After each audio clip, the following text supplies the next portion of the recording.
Hello friends, कैसे हैं आप सब? बढ़िया। चलिए, आज से हम पढ़ने जा रहे हैं हमारा अगला टॉपिक, न्यू टॉपिक, बहुत ही इंपॉर्टेंट टॉपिक है, partial differential equations of first order, अर्थात प्रथम कोटि के आंशिक अवकल समीकरण। दोस्तों, इस अध्याय को पढ़ने के लिए जितनी भी जरूरी बातें हैं, जितनी भी बहुत ही इंपॉर्टेंट बातें हैं, वो सारी बातें हमने यहाँ पर लिख रखी हैं। भले ही आपको ये इंग्लिश में दिख रहा हो, परंतु आप चिंता न करें, हम इन सारे टॉपिक्स को इंग्लिश और हिंदी दोनों भाषाओं में बहुत अच्छे से समझेंगे, तो आपको ये पूरी तरह से बहुत अच्छे से समझ में आ जाएगा।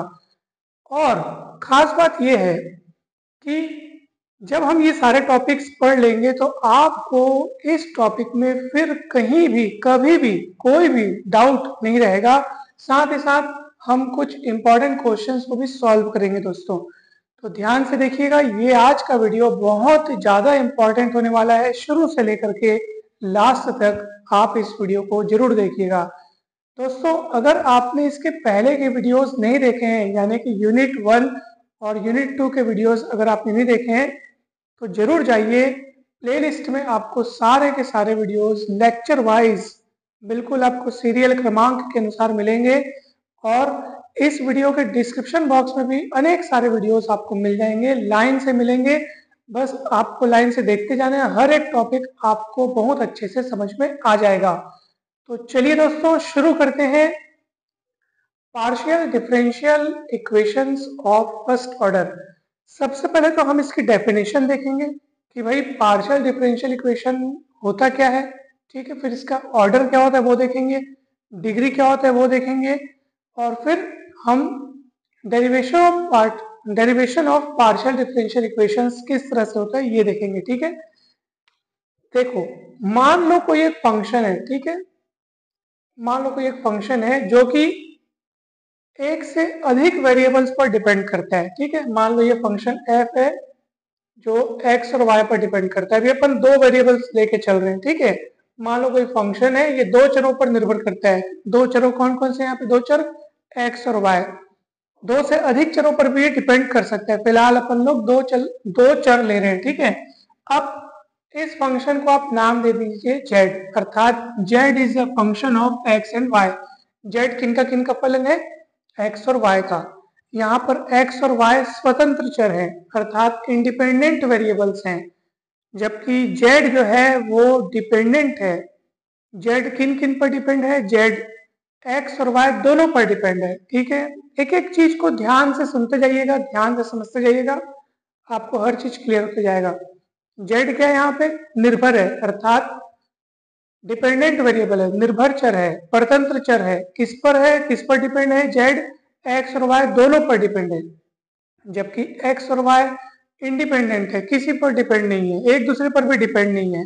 ठीक है, तो x और y इंडिपेंडेंट वेरिएबल्स है और z जो है वो डिपेंडेंट वेरिएबल है, x और y पर डिपेंडेंट वेरिएबल है। अब सुनिए ध्यान से, यदि z का x के सापेक्ष, ठीक है, यदि z का आप x के सापेक्ष अवकलन कर रहे हैं y को कांस्टेंट के रूप में लेते हुए, यानी y को कांस्टेंट के रूप में ट्रीट करते हुए, y के साथ कांस्टेंट की तरह बिहेव करते हुए, अगर आप z का x के सापेक्ष अवकलन कर रहे हैं, differentiating z with respect to x, तो उसको हम इस तरीके से लिखते हैं, डेल्टा z बटे डेल्टा x। ठीक है, delta z by delta x करके उसको अपन लिखते हैं, और इसको हम क्या बोलते हैं? z का x के सापेक्ष आंशिक अवकल गुणांक। ठीक है, या z का x के सापेक्ष आंशिक अवकलज, या partial derivative of z with respect to x। ठीक है, partial derivative of z with respect to x बोलते हैं, और इसको इस तरीके से अपन लिखते हैं, डेल्टा z बटे डेल्टा x। तो यहाँ पर क्या कांस्टेंट लिया गया है? y को कांस्टेंट की तरह माना गया है। अब सुनिए, अगर हम z का y के रिस्पेक्ट में डिफरेंशिएशन करें, taking x as a constant, x को कांस्टेंट की तरह मानते हुए, ठीक है, x के साथ आपका व्यवहार वैसा ही होना चाहिए जैसे आप कांस्टेंट के साथ करते हैं। तब ऐसी स्थिति में हम बोलेंगे z को y के रिस्पेक्ट में पार्शियली डिफरेंशिएट किया गया, ऐसा हम कहेंगे, और इसको पढ़ेंगे z का y के रिस्पेक्ट में पार्शियल डेरिवेटिव। अर्थात आंशिक अवकल गुणांक, ठीक है, किसका, जेड का वाई के सापेक्ष आंशिक अवकल गुणांक डेल्टा जेड बटे डेल्टा वाई। ठीक है दोस्तों, तो इस तरीके से ये आपको याद रखना है। जैसे मान लीजिए जेड है आपके पास X square plus Y square, ठीक है। अब मुझे डेल्टा जेड बटे डेल्टा एक्स निकालना है, अर्थात जेड का एक्स के सापेक्ष आंशिक अवकलन करना है। तो क्या आएगा, 2x, बस एक्स स्क्वायर का 2x। ये तो कांस्टेंट की तरह बिहेव हो रहा है, तो जीरो, जैसे कांस्टेंट का आप जीरो कर देते हो ना, शुद्ध रूप से अगर कांस्टेंट विद्यमान हो तो उसका जीरो कर देते हो तो जीरो हो गया। ऐसे ही आप delta Z by delta Y निकालोगे तो x को कांस्टेंट की तरह लोगे तो उस समय ये इसका अवकलन शून्य हो जाएगा, क्योंकि आप y के सापेक्ष कर रहे हो। उस समय x को कांस्टेंट की तरह लेना है, तो वाई स्क्वायर का क्या हो जाएगा, 2y। ठीक है दोस्तों, तो इस तरीके से होगा। अच्छा, आप ये तो फर्स्ट ऑर्डर डेरिवेटिव हो गया, फर्स्ट ऑर्डर पार्शियल डेरिवेटिव कहेंगे, क्योंकि ये पार्शियल डेरिवेटिव्स हैं, क्योंकि अपन ने फर्स्ट मतलब एक बार बस अवकलन किया है। आप इसको दोबारा भी अवकलन करके इसका हायर ऑर्डर पार्शियल डेरिवेटिव्स निकाल सकते हैं। जैसे मान लीजिए अब इसी का मैं एक बार और x के सापेक्ष, ठीक है, x के सापेक्ष आंशिक अवकलन कर रहा हूं, partial differentiation with respect to x कर रहा हूं, तो मुझे क्या मिलेगा, delta two Z by delta X square, ऐसा मिलेगा। ठीक है, या ऐसा भी हो सकता है कि सर जो आपने यहाँ पे जेड का जो एक्स के सापेक्ष आंशिक अवकलन किया है, अब उसको आप वाई के सापेक्ष आंशिक अवकलन करो, यानी कुछ इस तरह। ये देखिए, जेड का पहले एक्स के सापेक्ष आंशिक अवकलन किया, partial differentiation with respect to X किया, जिससे कि डेल्टा जेड बटे डेल्टा एक्स आया। अब उसको आप वाई के रिस्पेक्ट में कर रहे हैं पार्शियल डिफरेंशिएशन, तो delta by delta Y of delta Z by delta X. ठीक है, तो इस तरीके से, तो इसको हम पढ़ेंगे, इसको हम लिख सकते हैं डेल्टा टू जेड बटे डेल्टा वाई डेल्टा एक्स। ठीक है दोस्तों। अच्छा, आपने z का जो y के रिस्पेक्ट में पार्शियल डिफरेंशिएशन किया है, अब आप उसको भी तो x के रिस्पेक्ट में और y के रिस्पेक्ट में, दोनों के रिस्पेक्ट में अलग अलग कर सकते हैं। जैसे आप देखो, पहले अगर इसका x के रिस्पेक्ट में करें तो delta Y delta X of delta Z बटे डेल्टा वाई, जिसको हम लिखेंगे डेल्टा स्क्वायर जेड बटे डेल्टा एक्स डेल्टा वाई। और इसी का अगर अपन y के रिस्पेक्ट में कर रहे हैं तो डेल्टा टू जेड बटे डेल्टा वाई स्क्वायर। तो देखो, इसका x के सापेक्ष, इसका y के सापेक्ष, फिर इसका x के सापेक्ष, इसका y के सापेक्ष। ठीक है दोस्तों, अब आपके मन में एक प्रश्न उठ रहा होगा सर कि चलो z का x के सापेक्ष में आंशिक अवकलन करने के बाद फिर से उसका x के सापेक्ष किए, ठीक है, तो डेल्टा टू जेड बटे डेल्टा एक्स स्क्वायर बना। फिर इसी का एक बार x के सापेक्ष, मतलब z का अपन x के सापेक्ष आंशिक अवकलन करने के बाद इसका y के सापेक्ष कर रहे हैं, जिससे ये बना। अब z का y के सापेक्ष जो किए थे उसको अगर अपन x के सापेक्ष कर रहे हैं तो डेल्टा टू जेड बटे डेल्टा एक्स डेल्टा वाई बन रहा है, और फिर इसका y के सापेक्ष करने से ये बन रहा है। प्रश्न ये उठता है कि क्या ये दोनों आपस में बराबर होंगे क्या सर, यानी कि डेल्टा टू जेड बटे डेल्टा एक्स डेल्टा वाई और डेल्टा टू जेड बटे डेल्टा वाई डेल्टा एक्स, ये दोनों बराबर हो ये हमेशा जरूरी नहीं। तो इसके लिए एक शर्त है, इसके लिए क्राइटेरिया है, थ्योरम है, वो आप आगे की कक्षाओं में बहुत अच्छे से आपको पढ़ने को मिलेगा। फिलहाल इस चैप्टर में हमारे पास जितनी भी सिचुएशंस आएंगी तो वो उसमें आपको ये इक्वल ही दिखेगा, ऐसा कोई कंडीशन नहीं आएगा जिसमें आपको ये इक्वल ना दिखे। अगर अनइक्वल वाली कंडीशन दिखेंगी भी तो हम उस समय उससे निपटेंगे, देखेंगे, ठीक है। लेकिन आपको ये मान के चलना है कि ये हमारे पास जो भी फंक्शंस आएंगे उनमें जो, अच्छा, फंक्शन को खुद को भी क्या रहना चाहिए, कंटिन्यूस रहना चाहिए, फंक्शन भी कंटिन्यूस हो और उसके पार्शियल डेरिवेटिव्स भी कंटिन्यूस हो, तब इसके सेकंड ऑर्डर जो मिक्स डेरिवेटिव है वो आपस में क्या होंगे, बराबर होंगे। और हमारे अध्याय में, अभी इस अध्याय में हमको यही वाला केस मिलने वाला है, तो चिंता की बात नहीं है। तो चलिए दोस्तों, अब हम आगे चलते हैं।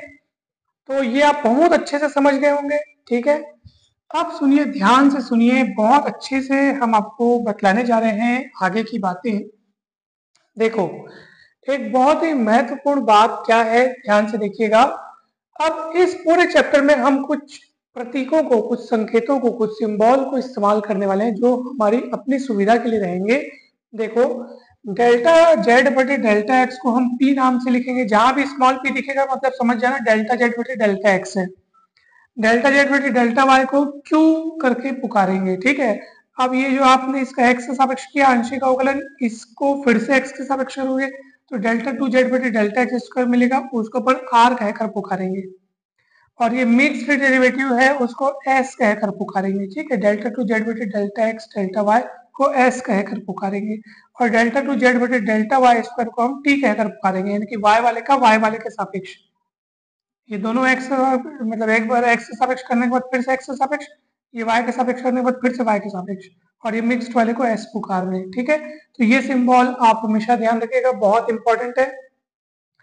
अब प्रश्न ये उठता है कि सर पार्शियल डिफरेंशियल इक्वेशन बोलते किसको है? तो सीधी सी बात है, जिस इक्वेशन में आपको पार्शियल डेरिवेटिव्स नजर आए उनको आप पार्शियल डिफरेंशियल इक्वेशन कहेंगे, सीधी सी बात है, बहुत सरल है। जैसे मान लीजिए मुझे डेल्टा जेड बटे delta X plus delta Z बटे delta Y is equal to X plus Y, कुछ इस तरह से कोई भी इक्वेशन मुझे नजर आ रहा है जिसमें मेरे को पार्शियल डेरिवेटिव नजर आ रहा है, समझ जाओ वो पार्शियल डिफरेंशियल इक्वेशन है, सीधी सी बात है, ठीक है। फिर वो फर्स्ट ऑर्डर का नजर आए, सेकंड ऑर्डर का नजर आए, तो उस हिसाब से उस पार्शियल डिफरेंशियल इक्वेशन का ऑर्डर डिफाइन किया जाता है, यानी कि जिस पार्शियल डिफरेंशियल इक्वेशन में हाईएस्ट यानी कि सबसे अधिकतम ऑर्डर वाला अगर डेरिवेटिव जो भी होगा, तो वो जितने ऑर्डर वाला होगा उसको अपन उस पार्शियल डिफरेंशियल इक्वेशन की ऑर्डर कहेंगे। तो ऑर्डर और डिग्री की डेफिनेशंस वैसी ही हैं जैसे हमने ऑर्डिनरी डिफरेंशियल इक्वेशन के लिए देखा था। तो जितने अधिकतम बार अवकलज जो आपको दिखाई दे, हाईएस्ट ऑर्डर वाला डेरिवेटिव दिखाई दे, तो उसका जो ऑर्डर रहता है उसी को अपन पार्शियल डिफरेंशियल इक्वेशन की ऑर्डर कहते हैं। जैसे मान लीजिए कोई डिफरेंशियल इक्वेशन जिसमें आपको डेल्टा क्यूब जेड बटे डेल्टा एक्स क्यूब प्लस कुछ इस तरह से आपको अगर नजर आ रहा है, कुछ भी मैंने अपने मन से यहाँ पे लिख रखा हूँ, तो देखो यहाँ पे मेरे को third order derivative, fourth order का डेरिवेटिव नजर नहीं आ रहा है, थर्ड ऑर्डर का पार्शियल डेरिवेटिव मुझे नजर आ रहा है। तो इस पार्शियल डिफरेंशियल इक्वेशन की ऑर्डर कितनी हो जाएगी? 3।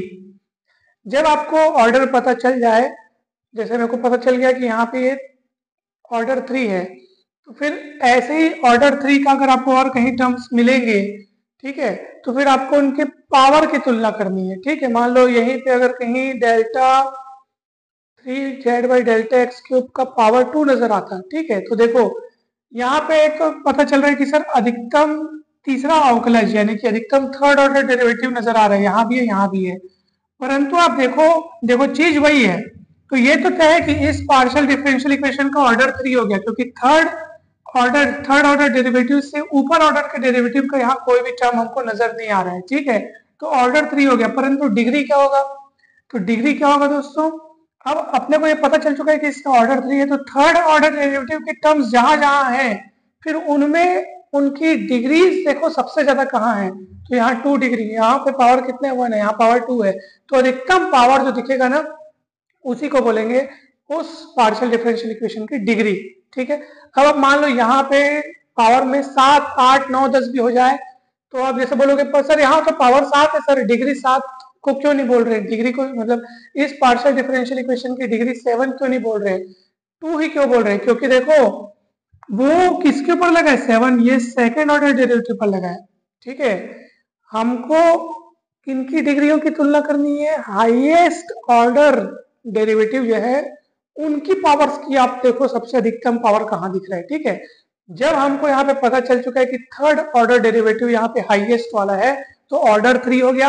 अब ऐसे ही थर्ड ऑर्डर डेरिवेटिव अगर उस इक्वेशन में अन्य जगहों पे भी हैं, फिर उनकी पावर्स में से अधिकतम ढूंढना है, फिर उसके कम ऑर्डर डेरिवेटिव वाले का कोई रोल नहीं रहेगा। थर्ड ऑर्डर डेरिवेटिव में हाँ अगर कोई हाईएस्ट डिग्री वाला दिख रहा है तो आपको उसकी जो डिग्री है उसी को पार्शियल डिफरेंशियल इक्वेशन की डिग्री कहेंगे। तो यहाँ पे पार्शियल डिफरेंशियल इक्वेशन की डिग्री कितनी होगी? 2, 7 नहीं होगी ना, याद रखिएगा, क्योंकि ये सेकंड ऑर्डर डेरिवेटिव है ना, वही हमको उससे भी बड़ा ऑर्डर वाला डेरिवेटिव मिल गया है। तो जब बड़ा हाईएस्ट ऑर्डर वाला डेरिवेटिव मिल जाए तो वो जितने ऑर्डर वाला डेरिवेटिव रहेगा वही उस पार्शियल डिफरेंशियल इक्वेशन का ऑर्डर रहेगा, और फिर उतने ही ऑर्डर वाले डेरिवेटिव उस इक्वेशन में जहां जहां होंगे फिर उनकी पावर्स को आपको देखना है कि उनमें सबसे ज्यादा पावर कौन सी वाली है, ठीक है। तो यहाँ पे 2 पावर दिख रहा है, तो इसका डिग्री कितना हो जाएगा? 2, और ऑर्डर कितना हो जाएगा? 3। दोस्तों, और ये डिग्री ऑर्डर चेक करते समय आपको इतना ध्यान रखना है कि उस पार्शियल डिफरेंशियल इक्वेशन में कहीं पर भी रूट का चिन्ह है ना भैया, क्यूब रूट का चिन्ह, यानी किसी भी प्रकार से वहां पर रेडिकल्स यानी सर्ट्स नहीं होने चाहिए, करणी का चिन्ह नहीं होना चाहिए, फ्रैक्शनल घातें नहीं होनी चाहिए, जैसे घात में 3/2 या इस टाइप से, उन सबसे वो डिफरेंशियल इक्वेशन मुक्त होना चाहिए, फ्री होना चाहिए। ठीक है, तो ये सारी बातें आपने पहले भी पढ़ी होंगी। ठीक है, तो चलिए, ये तमाम बातें हो जाने के पश्चात अब हम आगे बढ़ते हैं। ठीक है, जैसे आप एग्जांपल देख सकते हैं यहाँ पे, जैसे डेल्टा जेड बटे डेल्टा एक्स लिखा है। ठीक है, और फिर यहाँ पे लिखा है, मान लीजिए √1 प्लस डेल्टा टू जेड बटे डेल्टा एक्स स्क्वायर, इस टाइप से। अब कोई बोल रहा है कि सर इसका हमको ऑर्डर डिग्री दोनों बताइए, तो भैया आप सब कुछ बता लो चलेगा, परंतु पहला काम क्या करना है, इस इक्वेशन को रूट से मुक्त करो, उसके बाद ही आप चेक करो। तो रूट से मुक्त करने के लिए इसको इधर पलटा के दोनों पक्षों में वर्ग करो। ठीक है, उसके बाद आप अपना काम कर सकते हो, उसके बाद आप बता दो कौन क्या है कैसा है। ठीक है, जैसे मान लीजिए इतना इक्वल इतना लिखा है, और यहाँ पे लिखा है डेल्टा क्यूब जेड बटे डेल्टा एक्स क्यूब, इस तरीके से ऐसा कुछ लिखा हुआ है। अगर अब मुझसे कोई पूछे कि सर इस पार्शियल डिफरेंशियल इक्वेशन का ऑर्डर और डिग्री क्या है, तो मैं कहूंगा अरे यहाँ पे तो देखो सबसे ज्यादा हाईएस्ट ऑर्डर वाला डेरिवेटिव यहाँ नजर आ रहा है, ये तो सेकंड ऑर्डर है, ये फर्स्ट ऑर्डर है ना भाई, ये सेकंड ऑर्डर वाला है, फर्स्ट ऑर्डर वाला है, ये थर्ड ऑर्डर वाला है। तो मैं कहूंगा अरे भैया थर्ड ऑर्डर वाला डेरिवेटिव हाईएस्ट है, तो ऑर्डर 3 हो गया। अब कोई मुझसे पूछेगा सर इसका डिग्री बताइए, तो मैं कहूंगा अच्छा डिग्री, तो भैया इसका पावर तो 1 है, और थर्ड ऑर्डर वाला टर्म और कहीं पे भी नहीं है, और इसका पावर 1 है, तो इसकी डिग्री 1 हो गई। तो ऐसे स्थिति में यहाँ गलती हो रही है, क्यों? आपने इसको रूट से मुक्त नहीं किया है। सोचो रूट से मुक्त करोगे तो क्या होगा, देखो रूट से मुक्त करने के लिए इसको पहले इधर पलटाएंगे, ये ऐसे उधर पलटेगा। अब सोचो जब दोनों पक्षों में वर्ग करोगे तो ये रूट हट जाएगा, है ना भाई, और जब वर्ग करोगे इधर तो इधर फिर ए ऐसा कुछ वर्ग लगेगा। ठीक है, ये रूट हट करके इधर जब वर्ग लगेगा, तो आप खुद बताओ जब इधर वर्ग लगेगा तो a माइनस बी के वर्ग का सूत्र लगाओगे, और जब a का वर्ग मिलेगा तो डेल्टा क्यूब जेड बटे डेल्टा एक्स क्यूब का होल स्क्वायर मिल जाएगा। अब देखो इसका स्क्वायर आ गया ना, तो अब डिग्री, वास्तव में डिग्री इसकी कितनी हो गई, 2 हो गई, क्योंकि यहाँ पे अपने को हाईएस्ट ऑर्डर डेरिवेटिव का जो घात है, अधिकतम घात, वो कितना मिल रहा है, 2 मिल रहा है, तो इसका डिग्री 2 हो गया। और वही रूट का चिन्ह हटाया नहीं थे तो डिग्री 1 दिख रहा था, जो कि गलत था। तो इसलिए रूट या क्यूब रूट कहीं पर भी आपको घात में फ्रैक्शनल दिख रहा है, रेडिकल्स दिख रहे हैं, उसको आप उन सब से उस डिफरेंशियल इक्वेशन को पहले मुक्त करो, हटाओ उन सब चीजों को, उसके बाद आप आसानी से चेक कर सकते हो। ठीक है, तो दोस्तों ये सारी बातें हो गई, अब हम आगे बढ़ते हैं। अब सुनिए, derivation of partial differential equations by the elimination of arbitrary constants, यानी स्वेच्छ अचरों के विलोपन द्वारा आंशिक अवकल समीकरण का निर्माण। दोस्तों बहुत इंपॉर्टेंट टॉपिक है, और इसमें जो सबसे इंपॉर्टेंट नोट्स है उसको अपन ने यहाँ पे लिखा हुआ है, ध्यान से इसको समझिए, फिर क्वेश्चंस में कुछ भी नहीं रखा है, तो ध्यान से देखिएगा। मान लीजिए नंबर ऑफ आर्बिट्ररी कांस्टेंट्स को हमने, उनकी संख्या को, देखिए आर्बिट्ररी कांस्टेंट्स यानी स्वेच्छ अचरों की संख्या को, जैसे डिफरेंशियल इक्वेशन में आपको जो ये ए बी सी ये सब नजर आते हैं ना, उनको अपन आर्बिट्ररी कांस्टेंट्स बोलते हैं, स्वेच्छ अचर बोलते हैं। मान लो इनकी संख्या m है, और नंबर ऑफ इंडिपेंडेंट वेरिएबल्स अर्थात स्वतंत्र चरों की संख्या, स्वतंत्र चरों की संख्या, ठीक है, यहाँ पर जैसे x और y स्वतंत्र चर है, z क्या है, परतंत्र चर है, क्योंकि z x और y पर निर्भर है। ठीक है, तो मान लीजिए स्वतंत्र चरों की संख्या कितनी m है। ठीक है, तो m और n क्या क्या है आप अच्छे से देख लिए। अब सुनिए, 3 यहाँ पे स्थितियां हैं, यदि m छोटा है n से, अर्थात यदि आर्बिट्ररी कांस्टेंट्स की संख्या इंडिपेंडेंट वेरिएबल्स की संख्या से क्या है, कम है। ठीक है, number of arbitrary constants is less than number of independent variables, तब याद रखिएगा हमको more than one partial differential equation of order 1 मिलेगा, यानी कि एक से अधिक पार्शियल डिफरेंशियल इक्वेशन मिलेंगे ऑर्डर 1 के। एग्जाम्पल समझ लेते हैं, बिना एग्जाम्पल की चीजें क्लियर नहीं होती हैं। देखो मान लीजिए z is equals to ax plus Y, ठीक है, अब यहाँ पे देखो मात्र एक आर्बिट्ररी कांस्टेंट हमको नजर आ रहा है।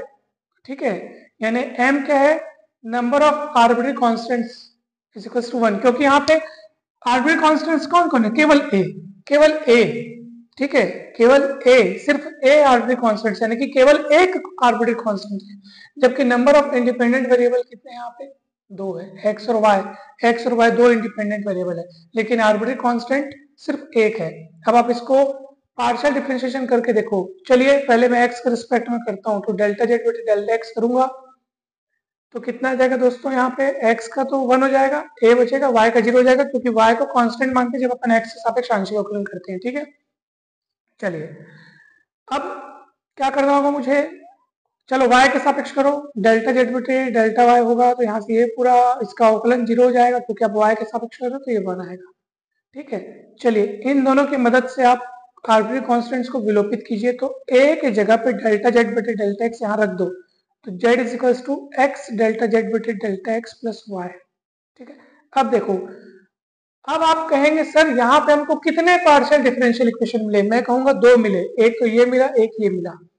आप कहेंगे सर ये तो ठीक है, इसको आप पार्शियल डिफरेंशियल इक्वेशन क्यों बोल रहे हो, मैं कहूंगा इसको क्यों नहीं कहेंगे पार्शियल डिफरेंशियल इक्वेशन, ये भी तो आर्बिट्री कांस्टेंट से मुक्त है। यहाँ पे कहीं आपको आर्बिट्री कांस्टेंट नजर आ रहा है क्या, एबीसी में से ऐसा कोई नजर आ रहा है कि नहीं नजर आ रहा है। साथ ही साथ अपने को यहाँ पे पार्शियल डेरिवेटिव नजर आ रहे हैं, पार्शियल डेरिवेटिव नजर आ रहा है मतलब वो पार्शियल डिफरेंशियल इक्वेशन है। तो ये एक पार्शियल डिफरेंशियल इक्वेशन है, ये दूसरा पार्शियल डिफरेंशियल, तो कितने मिले, दो मिले ना। तो यहाँ पे ऐसा क्यों हुआ, क्योंकि यहाँ पर आर्बिट्री कांस्टेंट की संख्या इंडिपेंडेंट वेरिएबल्स की संख्या से कम थी। आर्बिट्री कांस्टेंट कितने यहाँ पे, केवल एक था, और वो कौन था, ए था। इंडिपेंडेंट वेरिएबल यहाँ पे कितने हैं, दो है। तो ऐसी स्थिति में हमको दो पार्शियल डिफरेंशियल इक्वेशन यहाँ पे मिले हैं। ठीक है, दूसरा देखो क्या लिखा है, यदि m इक्वल n हो जाए, यानी कि आर्बिट्री कांस्टेंट्स की संख्या अगर इंडिपेंडेंट वेरिएबल्स की संख्या के बराबर हो जाए, स्वेच्छ अचरों की संख्या यदि स्वतंत्र चरों की संख्या के बराबर हो जाए, तो इकलौता यानी एकमात्र यानी यूनिक पार्शियल डिफरेंशियल इक्वेशन मिलेगा ऑफ ऑर्डर 1। ठीक है, जैसे आप यहाँ पे देखो, पहला वाला देखो क्या लिखा है, z is equal to A X plus B Y plus A B. ठीक है, चलिए इसको अपन सॉल्व कर रहे हैं। पहले x का सापेक्ष इसका आंशिक अवकलन करोगे, क्या होगा, डेल्टा जेड बटे डेल्टा एक्स। ठीक है, यहाँ पे क्या हो जाएगा, x का x का सापेक्ष अवकलन करेंगे तो 1 हो जाएगा, तो a होगा। ठीक है, और ये तो पूरा शून्य, ये भी पूरा शून्य, क्योंकि यहाँ पे कहीं पर भी x नजर नहीं आ रहा है। ये पूरे तरीके से कांस्टेंट की तरह इनको हम ट्रीट करेंगे, क्योंकि आप x का सापेक्ष आंशिक अवकलन कर रहे हो। चलिए अब y के सापेक्ष आंशिक अवकलन करेंगे तो क्या होगा, ये कांस्टेंट की तरह ट्रीट होगा और ये कांस्टेंट की तरह ट्रीट होगा, तो यहाँ पे y के सापेक्ष 1 होकर के b बचेगा। ठीक, ओके, कहीं कोई दिक्कत नहीं है। चलिए इन दोनों का मान को आप यहाँ पे रख दो। ठीक है, अच्छा इसी को आप p बोल सकते हो ना, देख लो भैया, डेल्टा जेड बटे डेल्टा एक्स को अपन p बोलते हैं और डेल्टा जेड बटे डेल्टा वाई को अपन क्या बोलते हैं, यहाँ पे q बोलते हैं। तो q इक्वल b हो गया ना, इसी को q बोलते हैं, तो q इक्वल b हो गया। इसी को p बोलते हैं, हमारा सिंबल जो आप पढ़े हो देखे, तो इसको p बोलते हैं। तो ये p इक्वल, तो यहाँ पर रख दो तो क्या मिलेगा, z is equal to A X, तो a के जगह पे आप p रखोगे तो P X plus Q Y plus P Q. ठीक है, देखो सबसे पहले अपन ने इसका x के सापेक्ष आंशिक अवकलन किया तो b a बचा, x का x के सापेक्ष 1 हो गया, y के सापेक्ष किया तो b आया, इसी को अपन p बोल रहे हैं तो p इक्वल a हो गया, इसी को अपन q बोल रहे हैं तो q इक्वल b हो गया, रख दिए। तो यही आपका अभीष्ट आंशिक अवकल समीकरण है, यानी कि इकलौता पार्शियल डिफरेंशियल इक्वेशन आपको मिला है, ऑर्डर 1 का मिला है। ठीक है, ऑर्डर 1 का, क्योंकि यहाँ पे फर्स्ट ऑर्डर डेरिवेटिव दिख रहा है, सेकंड ऑर्डर डेरिवेटिव तो दिख नहीं रहा है। ठीक है, देखो ना ये p और q कौन है, फर्स्ट ऑर्डर डेरिवेटिव है, यहाँ से है second order derivative R S T, दिख रहा है आपको। ठीक है, तो इस चीज को आप याद रखिएगा। थर्ड केस क्या कहता है, यदि m बड़ा हो n से, यानी कि नंबर ऑफ आर्बिट्री कांस्टेंट्स की संख्या अगर ज्यादा हो किससे, नंबर ऑफ इंडिपेंडेंट वेरिएबल्स से। ठीक है, यानी m बड़ा हो n से। आर्बिट्री कांस्टेंट्स किसको बोलते हैं, ए बी सी जो आपको यहाँ दिखाई देते हैं ना, ये देखो ये आर्बिट्री कांस्टेंट्स है। इंडिपेंडेंट वेरिएबल किसको बोलते हैं, एक्स वाई को अपन इंडिपेंडेंट वेरिएबल बोल रहे हैं। यहाँ पर जेड जो है वो एक्स और वाई पर निर्भर है, यानी जेड परतंत्र है, जेड डिपेंडेंट है। ठीक है, एक्स और वाई इंडिपेंडेंट है। कभी आपको ऐसा भी केस मिल सकता है कि मान लो कोई एक फंक्शन है जो 3 चरों पर निर्भर करता है, जहां एक्स वाई जेड इंडिपेंडेंट हो जाए और u इन तीनों पर डिपेंड हो जाए। तो यहाँ पे एक्स वाई जेड इंडिपेंडेंट है, और u डिपेंडेंट है और u डिपेंड करता है इन तीनों पे। तो हर जगह अलग अलग चीजें आपको देखने को मिल सकती है। अभी जो हम पढ़ रहे हैं, अभी जो हम चीजें देख रहे हैं, उसको हमने यहाँ पे शुरू में पहले से आपको बतलाया था कि यहाँ पर x और y इंडिपेंडेंट वेरिएबल्स है और z जो है वो इन दोनों पर डिपेंड करता है। तो z डिपेंडेंट है, ठीक है, z is dependent upon x and y, यानी z x और y पर, z जो है x और y पर डिपेंड है अर्थात निर्भर है, ठीक है। तो चलिए अब सुनिए, तो भैया अगर मान लीजिए स्वतंत्र आर्बिट्ररी कांस्टेंट्स की संख्या अगर ज्यादा हुई किससे, नंबर ऑफ इंडिपेंडेंट वेरिएबल्स से, तो समझ लीजिए आपको partial differential equation of order greater than 1 मिलेगा दोस्तों। ये कैसे हुआ, चलिए इस क्वेश्चन को आप देखो, यहाँ पे इंडिपेंडेंट वेरिएबल x और y है, यानी कि दो इंडिपेंडेंट वेरिएबल है, परंतु आप यहाँ पे आर्बिट्ररी कांस्टेंट्स देखो कितने हैं, 3। तो समझ जाओ यहां से हमको पार्शियल डिफरेंशियल इक्वेशन जो मिलने वाला है वो ऑर्डर ग्रेटर देन 1 का मिलेगा। चलिए इसको सॉल्व करके देखते हैं। ये वाला तो हमने सॉल्व करके आपको बतला दिया, ये सॉल्व करने का काम आपका है, बहुत सरल है, बहुत इजी है। चलो हम ही सॉल्व कर देते हैं उसको। देखो काफी सिंपल है, जेड इक्वल्स टू क्या दिख रहा है, X minus A square plus Y minus B square, ठीक है। फटाफट आप इसको एक्स से सापेक्ष आंशिक अवकलन करो तो डेल्टा जेड बटे डेल्टा एक्स बोलोगे, एक्स से सापेक्ष करेंगे तो 2 इंटू एक्स माइनस ए जाकर ये पूरा कांस्टेंट उड़ गया, अवकलन करने से उड़ गया क्योंकि आप एक्स से सापेक्ष कर रहे हो, तो वाई वाली चीजें सब उड़ जाती है, ठीक है। तो ये मिला आपको, तो इससे क्या होगा दोस्तों, तो यहाँ पे आप x माइनस ए का मान निकाल सकते हो 2 को पलटा करके। अच्छा इसी को अपन क्या बोलते हैं, p बोलते हैं, तो 2 नीचे आएगा तो ये p बटे 2 हो जाएगा। ठीक इसी तरीके से अगर आप इसको y के सापेक्ष आंशिक अवकलन करोगे तो डेल्टा जेड बटे डेल्टा वाई आएगा, उस समय इसका अवकलन y के सापेक्ष 0 हो जाएगा, ये बचेगा 2 इंटू वाई माइनस बी, 2 नीचे आएगा। अरे इसी को तो अपन क्यों बोलते हैं वो देखो, ठीक है। तो क्या हो जाएगा बताओ, तो 1/2, ठीक है, ये इधर 2 नीचे आके 1/2 और इसको क्यू बोल रहे हैं तो ये q/2 हो गया, y माइनस पी हो गया।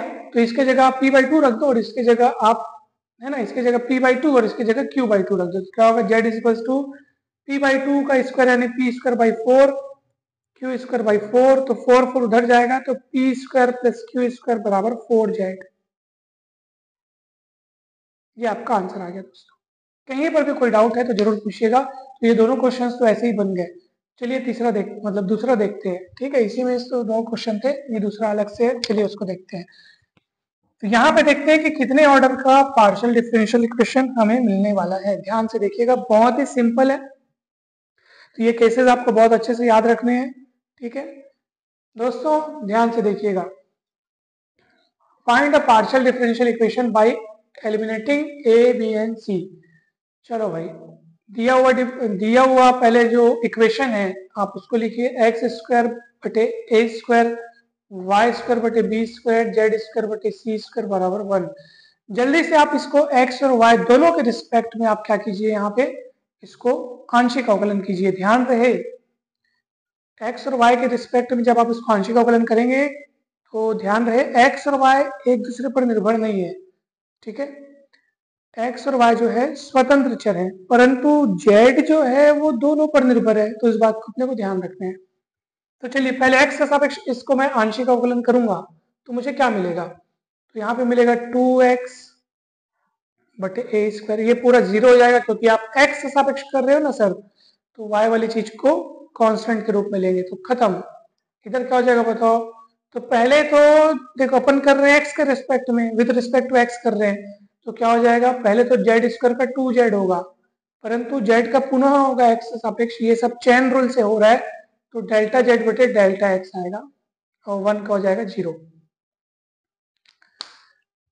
और इसी तरीके से अगर अपन इसका y के सापेक्ष करें तो क्या होगा दोस्तों बताइए, तो ये हो जाएगा, अब इसका 0 हो जाएगा क्योंकि y के सापेक्ष कर रहे हैं तो ये पूरा का पूरा कांस्टेंट, तो इसका 0 हो जाएगा, तो क्या होगा 2y बटे बी स्क्वायर 2z बटे सी स्क्वायर डेल्टा जेड बटे डेल्टा वाई बराबर 0। ठीक है दोस्तों, कहीं पर भी कोई डाउट हो तो जरूर पूछिएगा। चलिए तो यहां से पहले तो 2 कॉमन निकल के आप 0 कर दो, ठीक है। चलिए इसको आप 0 कर दो तो ये क्या हो जाएगा दोस्तों, ध्यान से देखिएगा। चलिए, तो ये x बटे ए स्क्वायर प्लस जेड बटे सी स्क्वायर डेल्टा जेड बटे डेल्टा एक्स, ठीक है, बराबर 0। या आप इसको थोड़ा सिंप्लीफाई भी कर सकते हो, या फिर आप ऐसे ही चलो एक बार और x से सापेक्ष इसका आंशिक अवकलन करो, पुनः x से सापेक्ष आंशिक अवकलन करने पर, ठीक है। वैसे आपको यहाँ पहले इसको अपन लेके चलते हैं, उस हिसाब से ये भी बन जाएगा। तो चलिए पुनः x से सापेक्ष आप आंशिक अवकलन कीजिए, क्या मिलेगा बताइए। तो अब x का अवकलन 1 हो जाएगा, 1/a² बचेगा, यहाँ 1/c², 1/c² कांस्टेंट। अब इस हिस्से का देखो, आप इस हिस्से का पहला दूसरा करके आप करोगे तो पहला फलन दूसरे का आंशिक अवकलन, तो डेल्टा 2z बटे डेल्टा x², क्योंकि ये ऑलरेडी फर्स्ट डेरिवेटिव है, इसका और x से सापेक्ष करें तो इस तरीके से होगा, प्लस दूसरा फलन पहले का x से सापेक्ष आंशिक अवकलन, तो डेल्टा जेड बटे डेल्टा एक्स अपनी जगह पे, जेड का x से सापेक्ष करोगे तो डेल्टा जेड बटे डेल्टा एक्स आएगा। तो यहाँ पे फिर से डेल्टा जेड बटे डेल्टा एक्स लिखने के बजाय सेम सेम होने के नाते मैं स्क्वायर कर देता हूँ, ठीक है, समझ में आया आपको। डेल्टा जेड बटे डेल्टा एक्स है और इसका और एक्स, इसका जेड का जब आप एक्स से सापेक्ष करोगे तो एक ठोक और आपको डेल्टा जेड बटे डेल्टा एक्स मिलेगा, तो टोटल 2 ठोक हो गए, तो स्क्वायर हो गया, बराबर 0। ठीक है दोस्तों, कहीं पर भी कोई डाउट है तो जरूर पूछिएगा। अब सुनिए, अब हमको क्या करना है, अब इन दोनों की मदद से आप a और a² c² यानी आर्बिट्ररी कांस्टेंट्स को गायब कर दो, आपका काम बन जाएगा। चलिए, इसको अपन किस तरह से लिख सकते हैं बताइए, या यहाँ से a² का मान निकाल के यहाँ रख दो, जैसा आप बोलो, जैसा आपको ठीक लगे वो काम आप कर लो, तो आपका ये काम बन जाएगा, बहुत इजी तरीके से हो जाएगा। जैसे मान लो आप इस इक्वेशन को देखो, यहाँ से आप देखो कि अगर मैं यहाँ पर, ठीक है, इसको इक्वेशन नंबर नाम दे देते हैं, चलो इसको 1 बोल दो, इसको 2 बोल दो, इसको 3 बोल दो। तो इक्वेशन 2 से आप देखो, ठीक है, इक्वेशन 2 से देखो, गौर से देखिएगा। सबसे पहले तो मैं किसी एक को उधर पलटा लेता हूँ, x/a² हो गया, तो उधर -z बटे c² डेल्टा जेड बटे डेल्टा एक्स हो जाएगा, ठीक है। आप c² को इधर ला लो, a² को इधर ला लो, ठीक है, तो इसका मान आएगा -z बटे एक्स डेल्टा जेड बटे डेल्टा एक्स। तो आप c² बटे a² यहाँ पर भी रख लो, c² का गुणा करो, चलो इस समीकरण में c² का गुणा कर दो, तो क्या होगा बताओ, c² बटे a² है ना, यहाँ से c² कट जाएगा, Z delta 2z by delta x² plus delta Z बटे डेल्टा एक्स का होल स्क्वायर और बराबर 0। अब c² बटे a² का मान इतना जो है आप यहाँ पे रख दो, और ये मान कहाँ से निकाले आप सभी को पता है, इक्वेशन 2 से। तो इक्वेशन 2 कहाँ गया, यहाँ से अपन ये मान निकाले हैं, अब इस मान को अपन समीकरण 3 में, इसी को समीकरण 3 बोल दो, और इसमें अपन रख रहे हैं। तो रखने पर क्या मिलेगा दोस्तों बताइए, तो -z बटे एक्स डेल्टा जेड बटे डेल्टा एक्स प्लस, है ना, इसका मान, ये देखो इसका मान इतना रखा गया, और फिर ये बचा है z डेल्टा 2z बटे डेल्टा x² और प्लस डेल्टा जेड बटे डेल्टा एक्स का होल स्क्वायर बराबर 0। यहाँ पर कहीं पर भी डाउट है दोस्तों तो आप पूछ लीजिए, डिफरेंशियल इक्वेशन आपका बन चुका है, ये देखिए, ठीक है। तो किसी भी रूप में आप इसको लिख सकते हो, डेल्टा जेड बटे डेल्टा एक्स का, अच्छा चाहो तो आप इसको x से गुणा भी कर सकते हो, ठीक है दोस्तों, x से गुणा कर लो, तो उससे क्या होगा कि ये नीचे का x यहाँ से हट जाएगा, तो मैं x से गुणा करके चल रहा हूँ, ठीक है। तो x से गुणा करो तो क्या होगा, x डेल्टा जेड बटे डेल्टा एक्स का वर्ग, फिर इसको लिख लेता हूँ जेड एक्स डेल्टा 2z बटे डेल्टा x², और यहाँ x से गुणा कर रहे हैं तो ये हो जाएगा -z डेल्टा जेड बटे डेल्टा एक्स, ठीक है, बराबर 0। तो ये आपका एक डिफरेंशियल इक्वेशन फॉर्म हुआ है दोस्तों, ठीक है। एक और भी ऐसा आप फॉर्म कर सकते हो, कैसे, आप कहेंगे सर ये वाली चीज तो छूट गई, आपने तो देखो सबसे पहले शुरुआत में क्या था, जो दिया हुआ इक्वेशन है उसको अपन इक्वेशन नंबर 1 माना था, इसको x से सापेक्ष आंशिक अवकलन किया, इसी को y के सापेक्ष आंशिक अवकलन किया, जिसको मैंने x से सापेक्ष आंशिक अवकलन किया उसको मैंने पुनः x से सापेक्ष आंशिक अवकलन किया, फिर इक्वेशन 2 और इक्वेशन 3 की मदद से मैंने आर्बिट्ररी कांस्टेंट्स को गायब कर दिया। जैसे यहां से मैंने क्या किया, c² बटे a² का मान निकाला और उस मान को मैंने यहाँ रख दिया, तो मेरा एक डिफरेंशियल इक्वेशन आ गया। तो ये एक पार्शियल डिफरेंशियल इक्वेशन आया आपका। इसी तरीके से आप यहां से गाड़ी आगे बढ़ा सकते हो, इसी प्रकार आप यहां से ले लो, इसको आप फिर से y के सापेक्ष एक बार और करो, सेम वही प्रोसेस से करोगे, ऐसा ही आंसर आएगा, बस जहां जहां x दिख रहा है वहां वहां y नजर आने लगेगा, और इस तरीके से आपसे ये भी बन जाएगा। दोस्तों कहीं पर भी डाउट है तो आप बिल्कुल बेझिझक पूछ सकते हैं, बहुत ही सिंपल तरीके से बना है, बहुत ही इजी है ये, और कहीं पर भी आपको डाउट नहीं रहेगा। कहीं पे अगर मिस्टेक हुआ है दोस्तों तो आप जरूर बता दीजिए। दोस्तों आप चाहो तो इसको रीअरेंज करके इस तरह से भी लिख सकते हो कि भाई सबसे हाईएस्ट ऑर्डर डेरिवेटिव सबसे शुरू में लिखा होना चाहिए, तो आप ऐसा सोचते हुए इसको इस तरीके से भी लिख सकते हो, क्योंकि ये सेकंड ऑर्डर डेरिवेटिव है तो ये पहले आ जाए, फिर ये आ जाए, ठीक है, फिर लास्ट में ये आ जाए, तो इस तरीके से भी आप उसको लिख सकते हो, ठीक है। तो ये लिखने का एक प्रॉपर तरीका हो जाएगा कि भाई इसमें अपने को सेकंड ऑर्डर डेरिवेटिव को आप पहले जगह दिए हो, है ना भाई, सेकंड ऑर्डर डेरिवेटिव पहले आ गया, फिर फर्स्ट ऑर्डर डेरिवेटिव का ज्यादा घात यानी बड़ी घात, फिर उसकी कम घात, है ना भाई, छोटी घात, इस तरीके से आप इसको लिख सकते हो। ऐसे ही आपको क्या करना है, जैसे अपन इसको लेके आगे बढ़े ना, इसको लेके जैसे अपन आगे बढ़े हैं, ऐसे ही आप इसको y के रिस्पेक्ट में पार्शियल डिफरेंशिएशन करेंगे, और फिर एक बार और करेंगे, फिर जैसे यहाँ पे इसको एलिमिनेट किया वैसे यहाँ पे भी एलिमिनेट करेंगे, जैसे सी स्क्वायर बाई ए स्क्वायर मिला, ऐसे यहाँ पे आपको सी स्क्वायर बाई बी स्क्वायर मिलेगा, और ऐसे ही एलिमिनेट करके इसी तरीके से एक और पार्शियल डिफरेंशियल इक्वेशन यहाँ से तैयार होगा। ये काम आपको करना है दोस्तों, ठीक है। तो ये आपका होमवर्क रहेगा, और आज हमने बहुत ही महत्वपूर्ण चीजें देखी, derivation of partial differential equations by the elimination of arbitrary constants, ये आज हमने देखा। नेक्स्ट वीडियो में हम नेक्स्ट टॉपिक देखेंगे। दोस्तों अगर आपको ये वीडियो अच्छा लगा हो, पसंद आया हो, तो वीडियो को जरूर लाइक करें, चैनल को सब्सक्राइब कर वीडियो को शेयर करें। आप सभी का बहुत बहुत धन्यवाद, जल्द ही मिलते हैं नेक्स्ट वीडियो में। Thank you so much.